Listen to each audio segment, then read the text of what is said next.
Halo pemirsa, jumpa lagi di program Doncast. Kali ini bersama saya Tasya Litmila. Dan saya Don Bosco Selamun.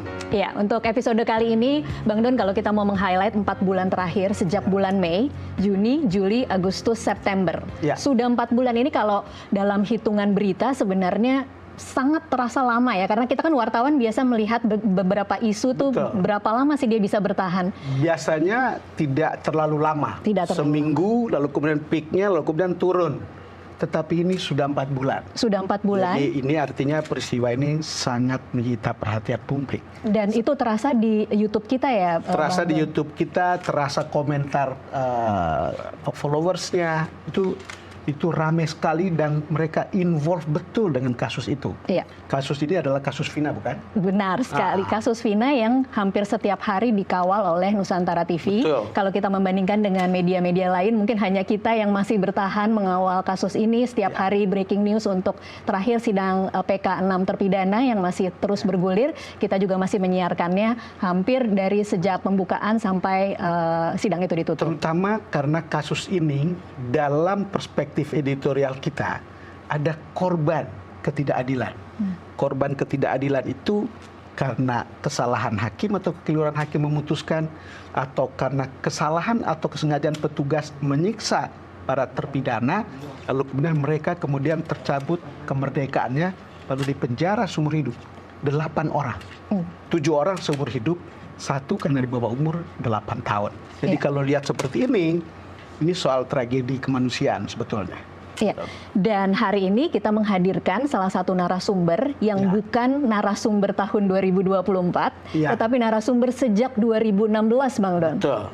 Narasumber yang tahu betul kasus ini sebelum kasus ini meledak seperti di tahun ini. Iya, dan kalau kita lihat perjalanan kasusnya sampai sekarang, mestinya kalau kita lihat kasusnya, menyimak kesaksian di persidangan PK, rasa-rasanya kita akan menemukan titik terang bagaimana orang-orang yang dihukum seumur hidup ini bisa bebas dengan PK. Ya. Tetapi orang di belakang peristiwa yang membuat kemungkinan orang ini bebas atau orang-orang ini bebas adalah narasumber kita ini. Oke. Sometimes kita itu merasa orang-orang seperti ini kayak tidak penting.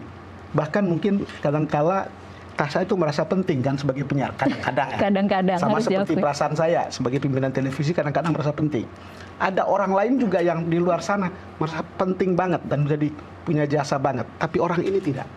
Oke, langsung saja kita Dan sapa dia, ya. menurut saya dia adalah seorang pahlawan. Seorang pahlawan. Silakan Langsung sapa. saja. Ya, kita langsung sapa pemirsa sudah hadir di Doncast Ibu Titin Priyalianti, kuasa hukum dari Saka Tatal dan juga Sudirman. Halo Bu Titin. Halo. Terima Ibu kasih Titin sudah datang ke studio kami jauh-jauh dari Cirebon ya Bu ya. Ya, tidak jauh juga kalau jalan tol sekarang. Nggak jauh ya, tapi ya lumayan lah, cukup jauh lah dibanding narasumber-narasumber lain yang mungkin datang dari dalam Jakarta nih, dari jauh-jauh dari Cirebon datang ke studio kami. Terima kasih sudah meluangkan Yang waktu. menarik mungkin ya Tasya ya, bagaimana daya tahan, endurance, mengikut dan mengawal perkara ini selama 8 tahun. Iya, mungkin Bu Titin bisa ceritakan stamina dan energi dari mana Bu Titin bisa bertahan dari 2016 sampai 2024.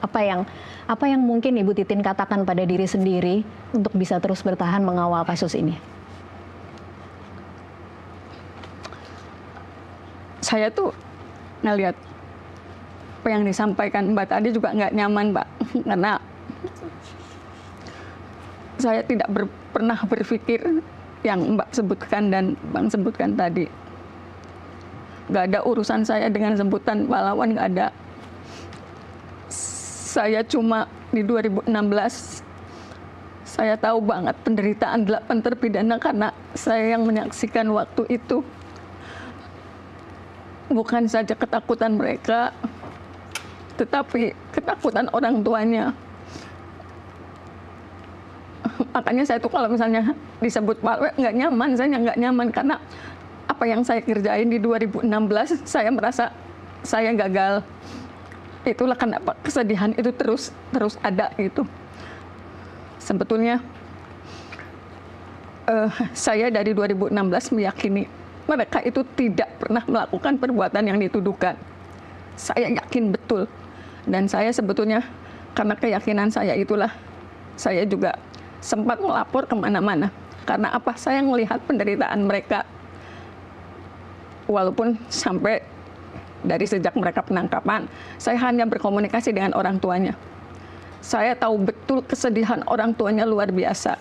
Tahu betul bagaimana mereka menangis di pundak saya. Tolong Bu, saya tahu betul. Saya tahu betul juga prototip setiap orang tuanya. Mereka itu semua kerjanya kuli bangunan. Dan ketika sebetulnya kan waktu ditangkap 9 karena ada Aldi. Ketika mereka ditangkap juga mereka nggak ngerti mesti kayak gimana. Saya pada saat terjadi penangkapan memang semuanya sebetulnya sudah kasih kuasa ke saya. Dari tanggal 31 ketika Eko tertangkap dan yang lainnya semua ngasih surat kuasa ke saya. Bu Titin yakin bahwa mereka sama sekali tidak bersalah. Yakin itu kan berarti ada basis faktanya. Apa? Saya yakin betul karena waktu itu yang dihembuskan isu geng motor. Karena memang di 2016 itu ada instruksi tembak di tempat bagi anggota geng motor. Sementara dari awal saya sudah berulang kali tanya ke keluarganya, mereka geng motor bukan. Gitu. Pertama itu, kedua, justru ada beberapa yang justru tidak punya motor, tidak memiliki motor dan belum mahir naik motor. Itu Sudirman itu salah satunya. Keluarganya, mohon maaf kalau saya ngomong, secara intelektual jauh, bukan cuma Sudirmannya, keluarganya juga gitu. Mohon maaf, gennya mungkin ibu bapaknya bukan termasuk orang yang secara komunikasi bagus. Sudirman itu belum bisa naik motor. Malah 1 bulan sebelumnya ketika naik motor, belajar motor, nabrak gerobak yang jualan. Kan setelah saya terima kuasa itu saya terus cari ini masalahnya ada di mana gitu. Padahal kan memang waktunya singkat. Tapi saya waktu itu Bu Titin sendiri ya? Sendiri. Jadi mencari data fakta tentang semua yang dijadikan tersangka itu dilakukan sendiri? Iya, karena saya kan basicnya wartawan. Saya wartawan investigasi. Jadi saya lakukan sendiri waktu itu. Memang kalau surat kuasa ini, saya waktu itu bergabung dengan pengacara senior. Tetapi semua penelusuran lapangan memang diserahkan kepada saya. Hanya mungkin kop suratnya saja yang saat itu saya gunakan. Singkat cerita Bu Titin, kita simak persidangan yang sekarang ada. Bagaimana pengakuan para terpidana yang kemudian disiksa, ditendang, lalu kemudian dikasih minum air kencing, makannya disiram di lantai, lalu kemudian orang harus makan bukan pakai tangan. Kan kita lihat semua kesaksian itu. Apakah Ibu Titin pernah mendengar cerita itu pada tahun 2016? Itu sudah pernah disampaikan Pak di dalam persidangan 2016. Cuman tidak sedetail sekarang. Mereka juga nggak nyebut nama. Cuman waktu hakim waktu itu menyatakan kamu melakukan ini, melakukan itu sesuai dengan BAP, itu mereka enggak. Saya ngomong, saya terpaksa mengakui karena disiksa, disetrum, dianiaya, disuruh minum air kencing. Sebetulnya itu sudah disampaikan di sidang 2016, bukan sekarang. Bukan hanya sekarang, hanya mereka tidak bisa detail seperti sekarang ceritanya karena pasti dipotong ketika terlalu banyak cerita. Nah, yang tidak dipahami pada sidang saat ini, sidang PK, kenapa sih jaksa selalu nanya apa dipukul di muka persidangan? Konteksnya kan bukan seperti itu. Ketika mereka misalnya bercerita seperti sekarang, apa yang terjadi ketika setelah sidang kembali lagi ke rumah tahanan? Kepikir nggak apa yang terjadi? Saya tuh mohon maaf sampai kadang-kadang saya nggak ini. Setiap jaksa nanya di PK sekarang, apakah waktu di sidang dipukulin? Kok logikanya nggak ketemu? Di sidang tidak mungkin dipukulin. Iya, tapi kalau mereka bercerita seutuh ini, apa yang akan terjadi ketika selesai sidang, kemudian masuk lagi ke rutan? Siapa yang bisa akses ke rutan? Nggak ada, kecuali penyidik di tahun itu. Karena apa yang akan terjadi? Kalau kita dengar dari kesaksian itu kan ada orang yang atau terpidana yang matanya di balsem. bahkan membalsem alat kelamin. Ini kadang-kadang ada pertanyaan, Tasya, are you a human being? Iya. Itu pertanyaan, apakah orang-orang seperti ini manusia gitu? Apa ada perasaan kayak begitu? Jangan pada saat penyiksaan, karena kan semua juga kan dalam sidang di 2016, semua penyidik yang dihadirkan sebagai saksi itu tidak pernah mengakui.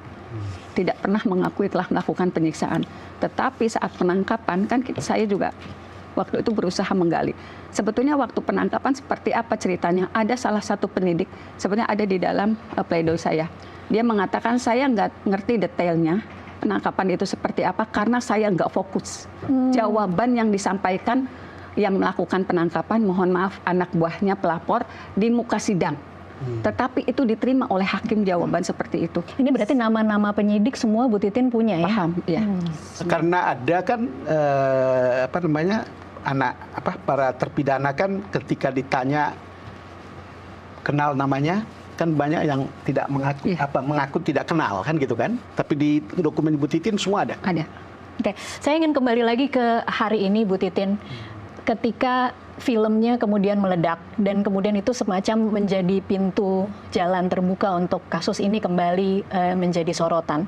Bu Titin sendiri pada waktu awal Mei itu kaget tidak, terkejut tidak betapa kemudian atensi publik sampai hari ini ya 4 bulan setelah film itu begitu loyal dan begitu memberikan dukungan kepada kasus ini. Saya boleh cerita awalnya dulu ya Mbak. Yeah. Ketika film itu ramai, saya memang didatangi oleh beberapa media. Mereka bilang, Mbak Titin, ini nggak benar ini film gitu. Karena film itu betul-betul versi polisi lah. Ya. Dan sebetulnya di 2016 semua wartawan tahu ini rekayasa, tapi mereka nggak bisa ngomong. Gitu, semua paham. Karena gini, di 2016 ketika saya ngomong ini loh, kan sidang tertutup, seluruhnya tertutup. Ini loh hasil sidang begini, Mbak Titin nggak bisa apa yang Mbak omongin di sidang itu sampai ke media. Kenapa? Saya sudah dipanggil Kapolres, gak usah ngomongin pengacaranya, blow up aja kekejaman ini. Sudah dipanggil terus, saya udah ngomong ini nomor handphonenya Bu Titin, dia itu dedemitnya wartawan. Dikasihlah nomor handphone saya ke gitu. Jadi ada pengakuan seperti itu. Jadi di 2016 saya juga tidak bisa berharap banyak dari media lokal apalagi nasional walaupun saya juga dari wartawan. Kalau hari ini tiba-tiba kemudian kasusnya naik lagi dan betapa atensi publik luar biasa. Ya, luar biasa dan sangat setia loh Bu Titin. Ini termasuk kasus yang sangat setia dikawal oleh publik. Iya. Nah, ketika ramai kan saya diteleponlah oleh Pak Suwandi waktu itu dari Diskursus. Sama, saya bilang saya nggak bisa komentarin film. Saya akan bawa fakta persidangan. Soalnya begini, kan waktu film ini keluar itu kan versi yang betul-betul berbeda dari versi yang dipunyai oleh Ibu Titin.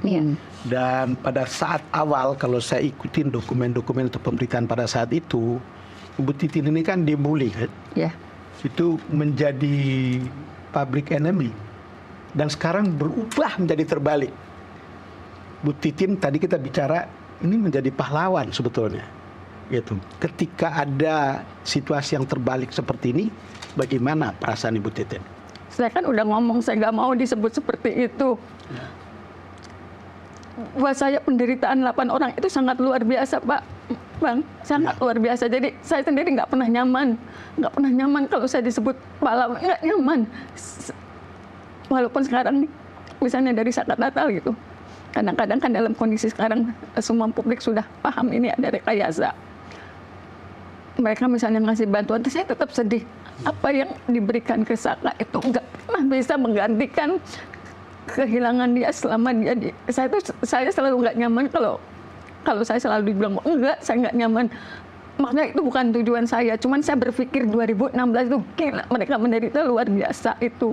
Makanya saya tuh selalu nggak suka gitu dibilang gitu tuh, kenapa sih ngomongnya seperti itu gitu, padahal penderitaan 8 terpidana itu saya sih hanya lakukan apa yang bisa saya lakukan saat itu walaupun temboknya luar biasa berat gitu. Jadi buat saya sih justru yang pahlawan itu 8 terpidana itu, mereka begitu kuat dengan penyiksaan yang luar biasa gitu. Kalau saya kan hanya berada di luar, saya mencoba meyakinkan di 2016, saya juga mencoba meyakinkan di 2024. Yang pahlawan itu mereka ya. Baik, di 2024 ini lagi-lagi kembali lagi ke pertanyaan bagaimana Bu Titin bisa menemukan energi dan stamina yang begitu. Kalau memang 2016 rasanya tidak berdaya sekali kan tadi Bu Titin katakan ya, tapi 2024 ini begitu kasusnya meledak, ini kan langsung kemudian Bu Titin harus berbagi apa istilahnya, berbagi lapak dengan pendatang-pendatang baru ya. Ada puluhan, ada bahkan ratusan kuasa hukum yang kemudian mau loncat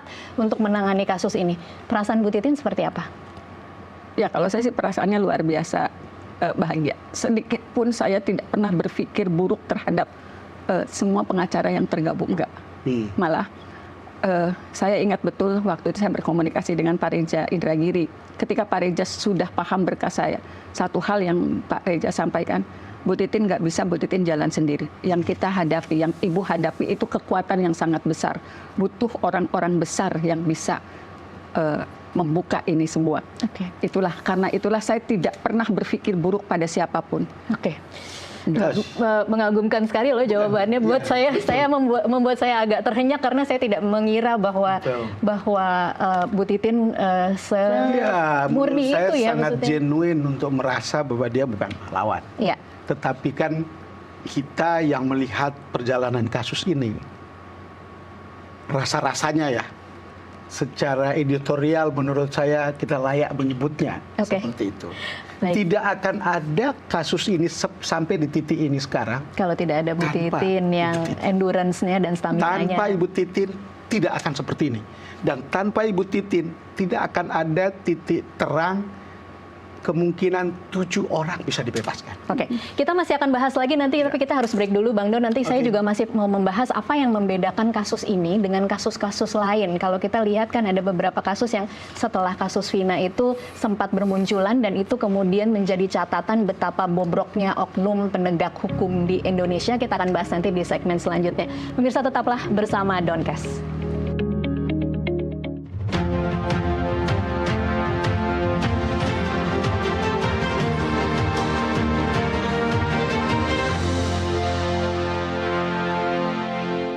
Dulu saya punya